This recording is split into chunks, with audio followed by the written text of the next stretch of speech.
Jésus. Amen. Amen. Amen. Voilà. Nous sommes en train de continuer notre séminaire. Et le séminaire est intitulé La délivrance des attaques contre ta lampe. Jusque-là, nous sommes sur quelques définitions. Nous avons vu qu'est-ce que la délivrance. C'est l'action de délivrer, de libérer, de rendre libre. C'est aussi l'action de remettre quelque chose à quelqu'un. Nous prions que cette année, tout ce qui t'appartient, qui était entre les mains de quelqu'un, te soit restitué au nom de Jésus. Chers frères et sœurs, la deuxième définition, c'est de savoir ce que c'est qu'une attaque. Qu'est-ce qu'une attaque?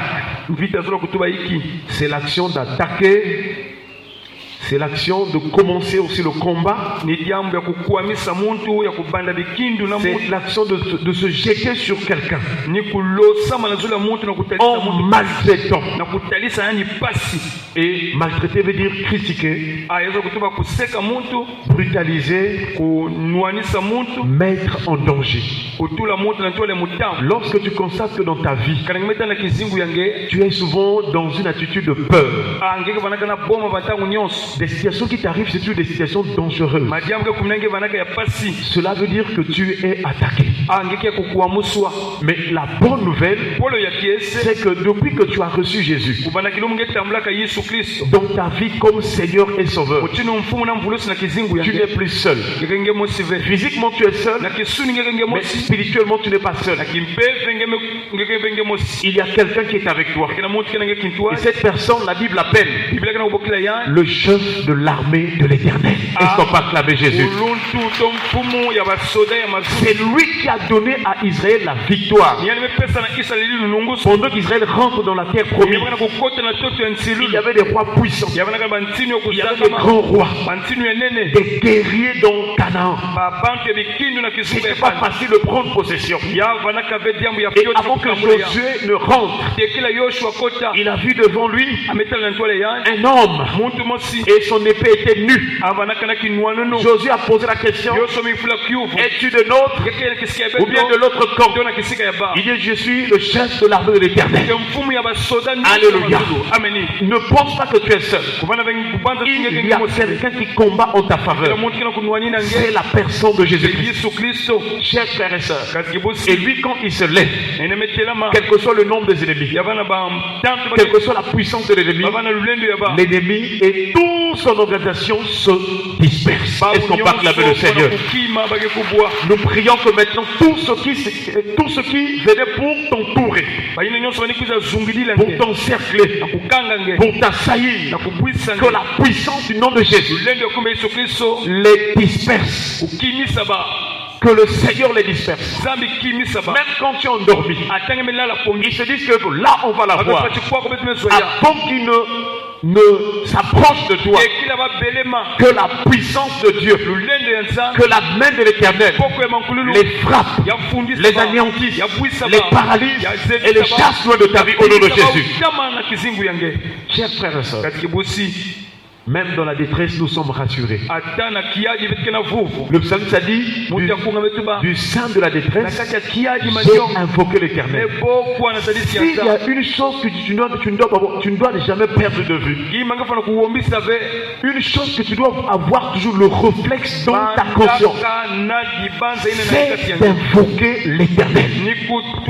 Car il y a une promesse qui dit: quiconque invoquera le nom du Seigneur sera sauvé. Alléluia. En tout cas, retiens cela. Quel que soit le problème, la grandeur de la situation, n'oublie pas qu'il y a une arme que tu as. C'est d'évoquer l'Éternel. Vous dites: Seigneur, je t'invoque, je t'appelle au secours. Alléluia. Est-ce qu'on va acclamer le Seigneur? Donc quelles que soient les attaques qui arrivent, nous sommes rassurés que l'Éternel est avec nous. Attaquer veut dire aussi agresser. Attaquer veut dire aussi tuer. Attaquer veut dire aussi détruire. Malgré tout ce que lui tentera de faire dans ta vie, il va toujours échouer. Parce que Jésus est venu pour détruire les œuvres du diable. Et tout ce que le diable compte faire ou qu'il avait déjà fait, maintenant que nous sommes en train de prier, la puissance du nom de Jésus, la puissance de l'Esprit de Jésus est en train de détruire les œuvres du diable. Et au sortir de ce lieu, tu es réellement libre. Est-ce qu'on peut acclamer le Seigneur? Jacob a donné une promesse, une bénédiction prophétique à l'un de ses fils. Dans Genèse chapitre 49, le verset 19. Il est écrit: Gad sera assailli par une bande armée. Gad sera assailli par des bandes armées. Mais il les assaillira et les poursuivra. Est-ce qu'on peut acclamer le Seigneur? Voilà pourquoi tu vas remarquer qu'au départ, parfois, tu es tourmenté là, les soucis, parfois tu arrives vraiment, mais qu'est-ce qui m'arrive, Seigneur? Dès que tu commences à dire Seigneur, vraiment regarde la situation, Seigneur, tu es rentré dans la victoire. Alléluia. Amen. Après quelques temps, tu vois que tu es apaisé. Pourquoi? Parce que la puissance de Dieu s'est manifestée pour les faire reculer loin de ta vie. Jésus a accepté d'être maltraité pour toi. Il a payé le prix à ta place. Il a accepté d'être maltraité à cause de toi. Et ça, le prophète Ésaïe voyait cela déjà. Il dit, donc Ésaïe 59 verset 7. Il dit, il a été maltraité et opprimé. Et il n'a point ouvert la bouche. Semblable à un agneau qu'on mène à la boucherie, à une brebis muette devant ceux qui l'attendent.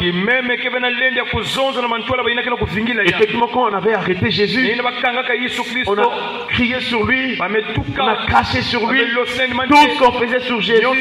Jésus partait comme une brebis muette. C'est comme une personne qui n'avait pas de force. Alléluia. Et le monde des ténèbres ne savait pas que Jésus avait accepté cette souffrance. Pour 15 jours, lorsqu'ils viendront t'attaquer, la victoire acquise à la croix soit sur ton camp et que l'ennemi soit toujours sous tes pieds. Alléluia. La bonne nouvelle ce soir, tu es plus que vainqueur. Tu es plus que vainqueur. Tu es la tête dans la queue. Tu es en haut et non en bas. Chers frères et sœurs, Jésus a tout accompli en ta faveur. Ce soir, nous prenons la troisième définition. Qu'est-ce que la lampe? Parce que notre thème c'est la délivrance des attaques contre ta lampe. Qu'est-ce que ta lampe? Qu'est-ce que la lampe? Par définition simple, la lampe c'est un récipient contenant un liquide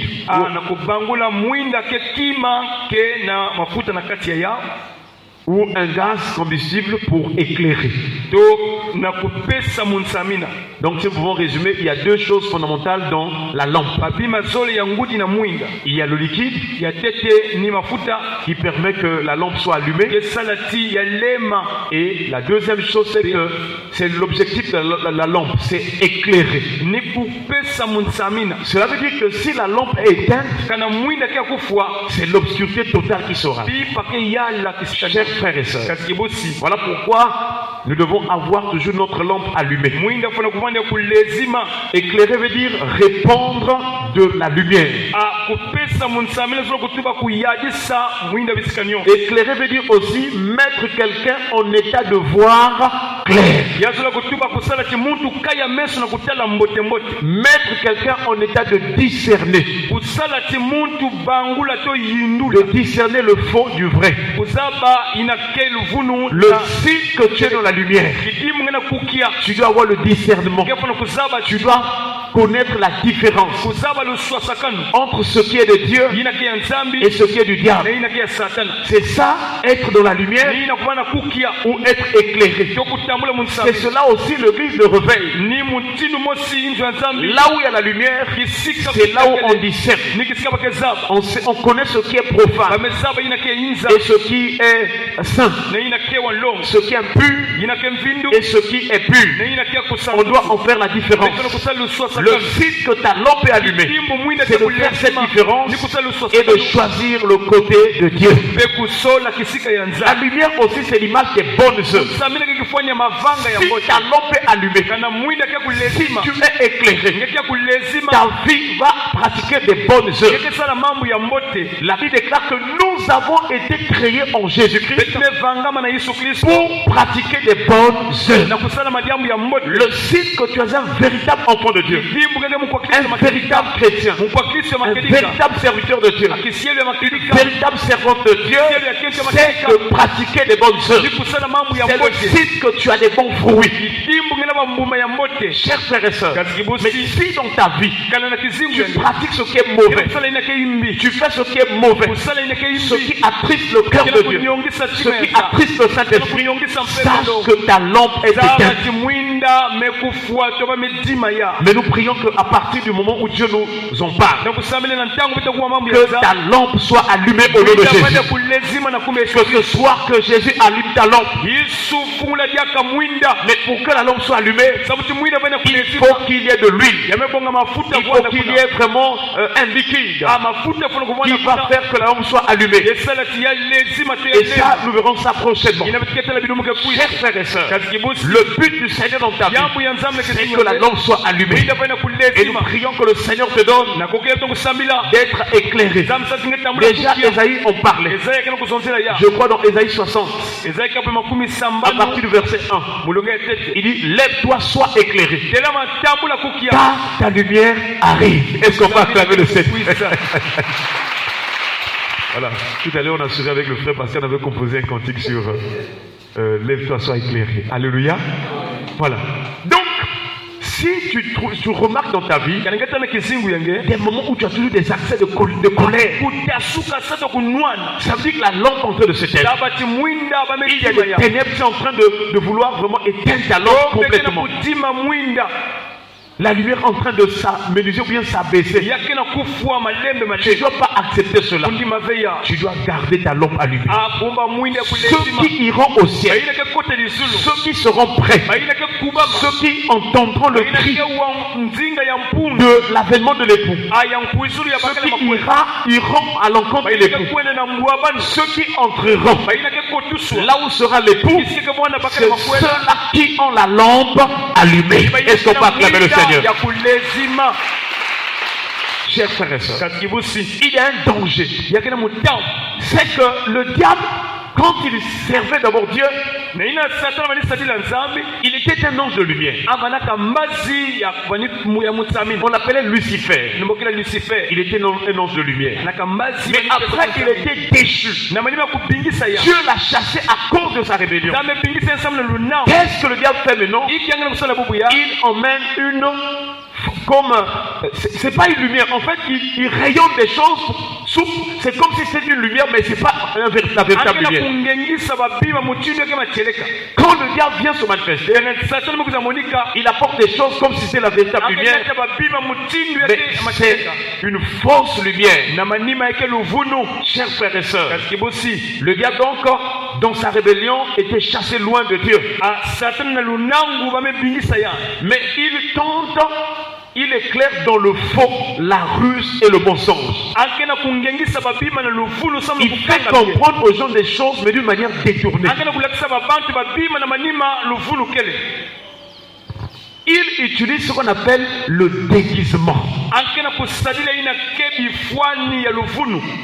Le déguisement, c'est l'action de déguiser ou bien de se déguiser. C'est-à-dire modifier pour tromper. Se cacher sous des apparences trompeuses.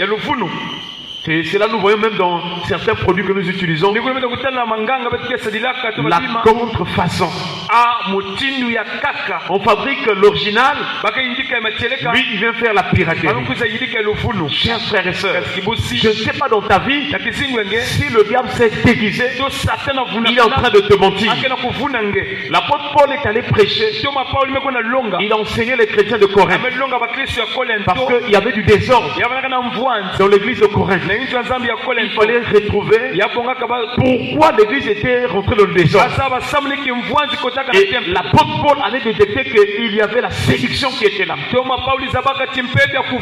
avait des faux apôtres, des faux ministres qui étaient rentrés. Et ils étaient venus pour vraiment épier la liberté que les gens avaient en Christ. Et ce qui s'en est suivi, ce sont des divisions. Si tu remarques dans ton environnement, dans ta famille, dans tes relations, s'il y a beaucoup de divisions, des querelles, c'est que le maître de la contrefaçon est rentré. C'est que le diable est là. Toi, en tant que chrétien, tu dois t'élever dans la prière afin que ta lumière puisse influencer dans la famille et que les ténèbres se dissipent et les gens vont se réconcilier. La paix et la joie va revenir dans la famille, dans le foyer, entre les enfants, entre les parents. Alléluia. Dans 2 Corinthiens chapitre 11 verset 13 à 15.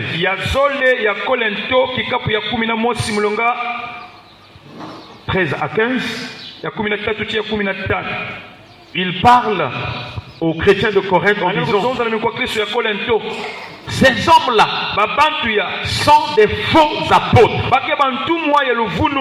des ouvriers trompeurs qui se déguisent en apôtres de Christ.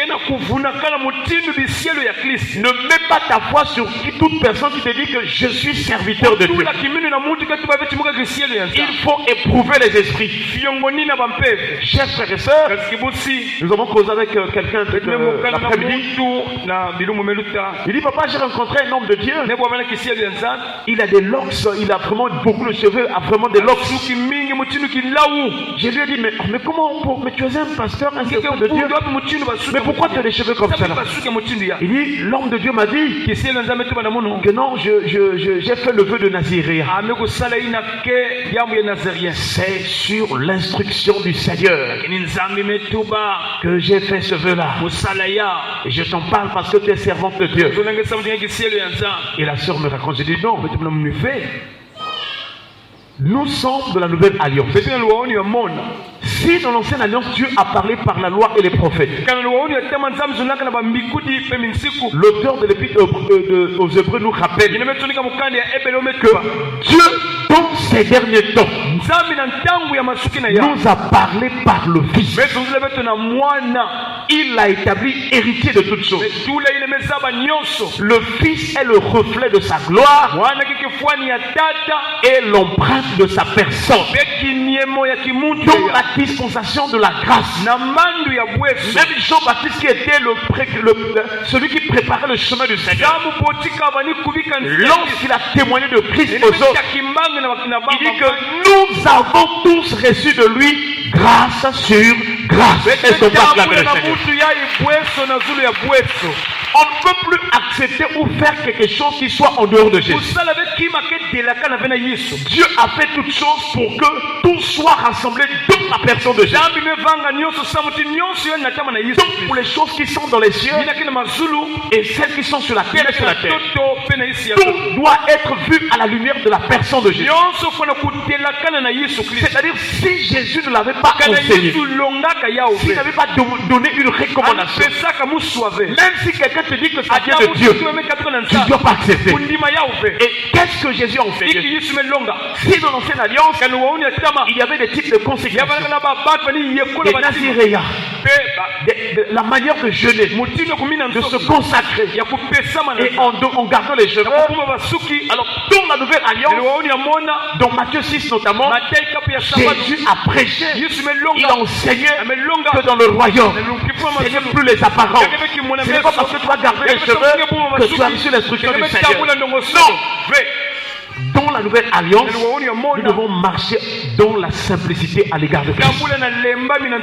On ne doit pas avoir une apparence pour laquelle nous avons dit que non, j'ai fait quelque chose, vous me voyez comme ça, c'est Dieu qui m'a dit d'être comme ça. Non. Parce que nous sommes dans le ministère de l'esprit. Ce qui est né de la chair est chair.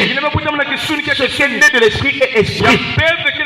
Si nous présentons des choses dans la chair, nous ne sommes pas avec Christ.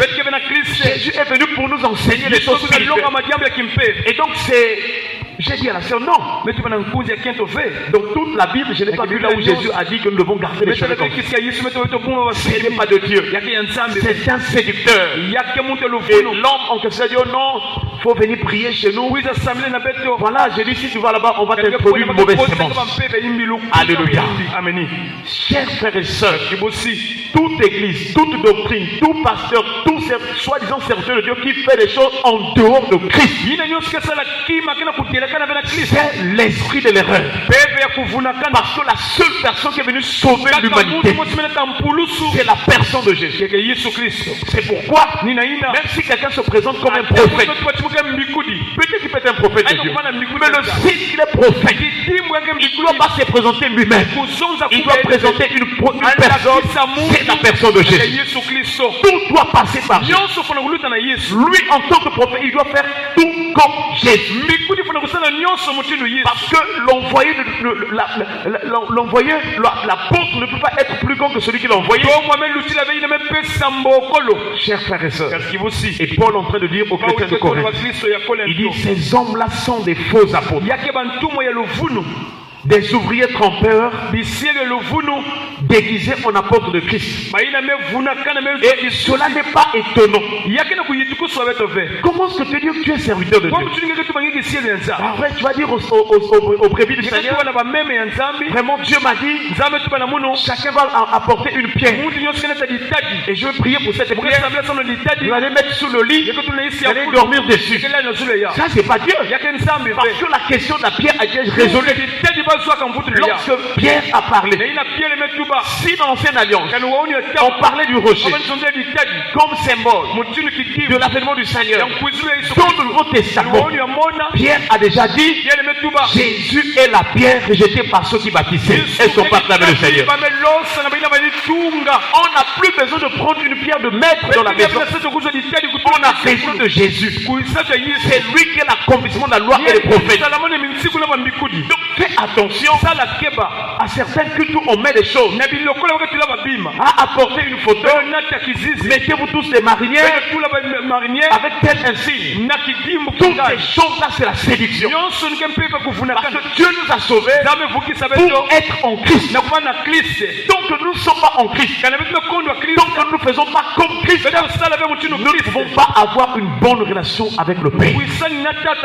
Parce que le Père a dit, celui-ci est mon fils bien-aimé, en qui j'ai mis toute mon affection.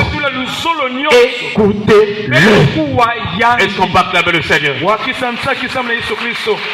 Et cela n'est pas étonnant, puisque Satan lui-même se déguise en ange de lumière.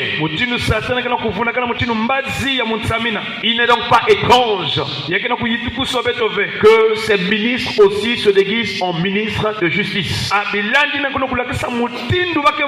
Leur fin sera selon leurs œuvres. Il y a beaucoup de gens que nous voyons que peut-être qu'ils sont des vrais serviteurs de Dieu, mais à la fin nous serons surpris de voir qu'eux ils ne sont pas rentrés, parce qu'ils ont fait des efforts pour attirer les foules. Ce matin j'ai reçu une sœur qui avait une vision, et dans la vision il y a plusieurs choses que le Seigneur lui a montré.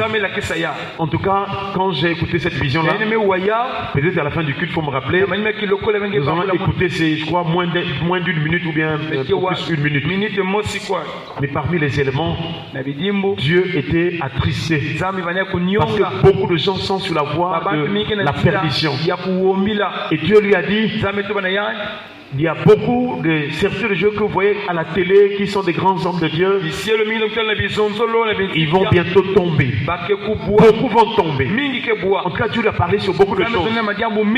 Et peut-être à la fin pourront entendre cela. Dieu voulant. Donc pour que ta lampe soit allumée, pour que ta lampe soit toujours éclairée, il faut quand même avoir de discernement pour ne pas tomber entre les mains des faux frères, des faux circoncis, des faux apôtres, des faux docteurs, des faux prophètes. En tout cas, que Dieu nous en épargne. Est-ce qu'on peut acclamer le Seigneur? Mais si nous avons défini la lampe naturellement parlant, Dieu a aussi son langage. Quand la Bible parle de la lampe, il ne s'agit pas de nos lampes qui sont à la maison. Non, Dieu est esprit. Il faut que ceux qui l'adorent en esprit en vérité. Ceux qui marchent avec Dieu doivent connaître Dieu dans les expressions spirituelles, dans le langage de Dieu. Et qu'est-ce que la lampe selon Dieu? Le langage de Dieu, c'est la parole.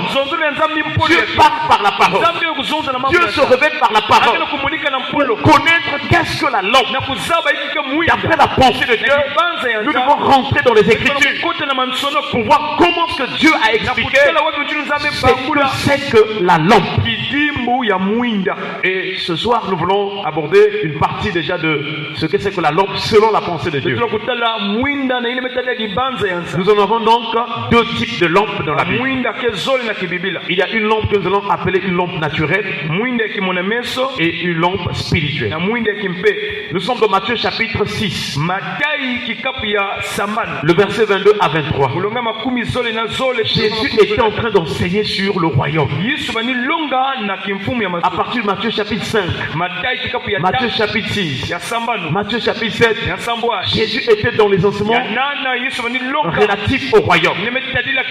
Et donc dans ce contexte-là, quand tu lis ces chapitres-là, sache que ce sont les principes et la vie du royaume de Dieu. Et à partir de Matthieu chapitre 8, il a commencé à faire des miracles. Dans Matthieu chapitre 6, verset 22 à 23, il est écrit: l'œil est la lampe du corps. Si ton œil est en bon état, tout ton corps sera éclairé. Est-ce qu'on peut acclamer le Seigneur? Voilà, le langage de Dieu est hors du sens commun. C'est-à-dire, nous tous on peut les lire à la lettre. Mais pour comprendre le sens, il faut qu'il y ait l'action de l'esprit. Parce que c'est le Saint-Esprit qui sonde tout, même les profondeurs de Dieu. Et c'est lui qui nous révèle la pensée de Dieu. Jésus, en tant que Dieu, il est en train de parler comme le Père. Il dit: l'œil est la lampe du corps. Si ton œil est en bon état, tout ton corps sera éclairé. Mais si ton œil est en mauvais état, tout ton corps sera dans les ténèbres. Si donc la lumière qui est en toi est ténèbres, combien seront grandes ces ténèbres? Voilà ce que le Seigneur dit. Et là nous devons découvrir ce que c'est que la lampe. Nous voyons donc que la lampe sert à éclairer. La lampe naturelle, c'est nos yeux que nous avons là. L'œil que tu as naturellement là te permet de savoir là où mettre le pied. Ça, c'est la lampe naturelle. Et si tu fermes les yeux, tu auras des difficultés de savoir qu'est-ce qu'il y a d'autre à gauche ou à droite. Parce que quand tu fermes les yeux, tu vas sentir que ce sont les ténèbres. Tu ne vois rien. C'est la nuit. Ça, c'est au niveau naturel.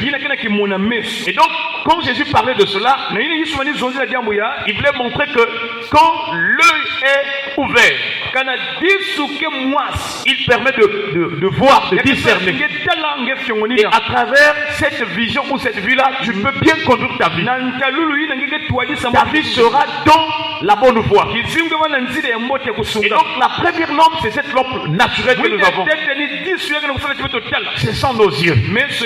Chers frères et sœurs, l'œil physique aussi est la lampe. Il permet de voir, de comprendre ce que tu vois autour de toi. Et notamment ce qui est visible. Donc Marc chapitre 10, le verset 51 à 53.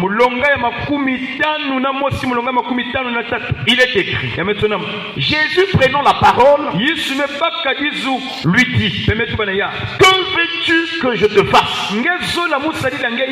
Rabboni, lui répondit l'aveugle, que je recouvre la vue. Est-ce qu'on parle le Seigneur? Et Jésus lui dit: va, ta voix t'a sauvé. Aussitôt il recouvra la vue et suivit Jésus dans le chemin. Il était aveugle. C'était les ténèbres. Sa vie ne pouvait pas se mouvoir. Il restait au bord du chemin. Sa vie n'avait plus de sens parce que l'œil naturel ne voyait pas. La lampe naturelle était éteinte. Bartimée, il était négligé. Il était abandonné à lui seul. Il se couvrait d'un manteau. Chers frères et sœurs, qui pouvaient voir le cas de Bartimée? Il était là. Les ténèbres avaient couvert ses yeux. Il ne voyait plus rien. Chers frères et sœurs, même si tu es dans une situation où tu es seul, il n'y a pas de soutien, les ténèbres t'ont couvert. Ce soir, il y a une bonne nouvelle. Il y a un jour de visitation pour toi. Et ce jour-là, Jésus est passé par là. Nous prions que cette année, que Jésus passe là où tu es, que Jésus passe là où tu es, qu'il passe pour ton cas. Et il a entendu que c'était Jésus de Nazareth. C'était son jour. Si l'histoire de Bartimée a été mise dans la Bible, c'est parce que ce jour-là, Jésus était venu à Jéricho, non pas pour la foule, mais il y avait un homme qui était mendiant aveugle. Il était venu pour son cas. Car la Bible appelle même le nom de Bartimée. Toi aussi, Jésus est en train d'écrire ton histoire. Il est en train d'écrire ton histoire. Même si les ténèbres t'avaient couvert, Jésus est la lumière. Il a dit: quiconque me suit ne marchera pas dans les ténèbres, mais il aura la lumière de la vie. Reçois la lumière dans ta vie au nom de Jésus. Chers frères et sœurs, ce jour-là, Bartimée va être délivré des ténèbres. Les yeux sont ouverts. Il a dit: je ne veux plus rester là. Quand la lampe s'élève, quand la lampe éclaire, tu vas te mouvoir. Ta vie ne sera plus sur place. Tu vas aller sur le chemin de la bénédiction, de la grâce, de la paix,